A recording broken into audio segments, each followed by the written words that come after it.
এই আহতরা রাস্তায় রক্ত দিয়েছে এবং এই রক্তের উপর দিয়ে আপনি সংসদে যাবেন, তাহলে মনে রাখবেন জাতীয় বেঈমান হিসেবে পরিচিত হবেন।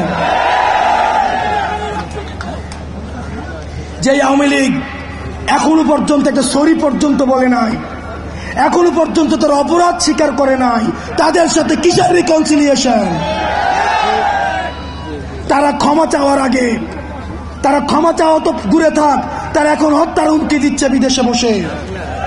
কিন্তু আমরা দেখছি মুরব্বীদের মধ্যে তাদের জন্য মায়া হচ্ছে। মনে রাখবেন, যারা এই রিকনসিলিয়েশনের আলাপ তুলছেন, আওয়ামী লীগকে নির্বাচনে দেখতে চাচ্ছেন, আপনারা ক্ষমতামুখী, আর আমরা আহত এবং যারা জীবন্ত শহীদ আমরা হচ্ছে জনতামুখী। যতদিন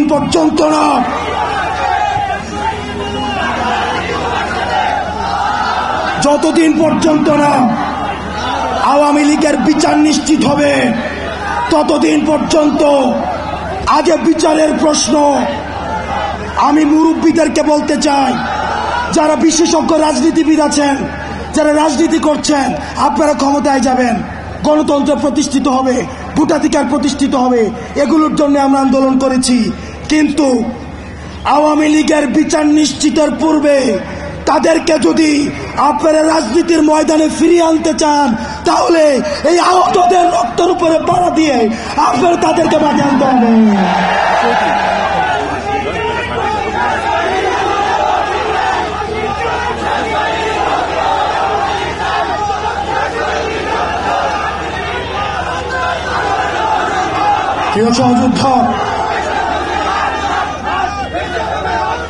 প্রিয় সহযুদ্ধ, আপনারা জানেন আমাদের এই পার্শ্ববর্তী দেশ এখন বাংলাদেশ যাদেরকে জঙ্গি স্বীকৃতি দিয়েছে, তাদেরকে এখন পার্শ্ববর্তী ভারতে আশ্রয় দিচ্ছে।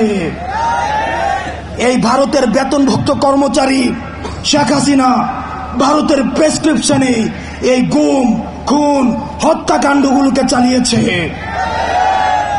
এখন আমরা ভারতকে বলতে চাই, ভারত যেন সেফ হাউস অফ টেরোরিস্ট না হয়ে ওঠে। আমরা ভারতের সাথে আর কোন নীল ডাউন ডিপ্লোমেসিতে যেতে চাই না। নত জানুর কোন ডিপ্লোমেসি ভারতের সাথে চলবে না। ভারতের সাথে সম্পর্ক হবে চোখে চোখ রেখে। আলমের রক্ত আমাদের গায়ে লেগে আছে, আহত রক্ত আমার গায়ে লেগে আছে। আমার ভাই ইলিয়াস ঘুমিয়েছে, তাদের দুঃখ স্মৃতি আমাদের মনে আছে। তাদের রক্তের উপর দাঁড়িয়ে ভারতের সাথে কোন নত জানু সম্পর্ক আর হবে না।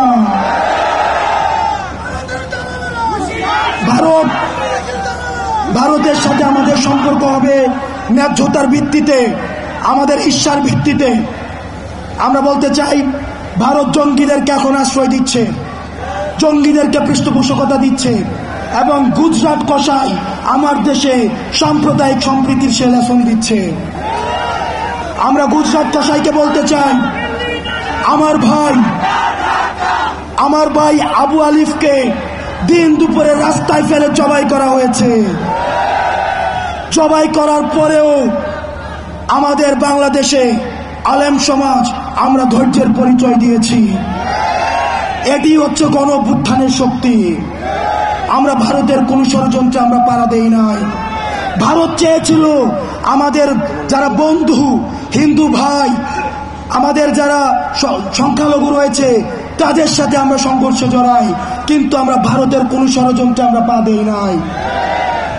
এই বাংলাদেশে সংখ্যালঘু তারাই যারা বাংলাদেশের বিপক্ষে। আমার কোন হিন্দু ভাই সংখ্যালঘু না, আমার কোন বৌদ্ধ ভাই সংখ্যালঘু না, আমার কোন পাহাড়ি ভাই সংখ্যালঘু না। বাংলাদেশের বিপক্ষে যারা, তারাই হচ্ছে সংখ্যালঘু। সুতরাং সর্বশেষ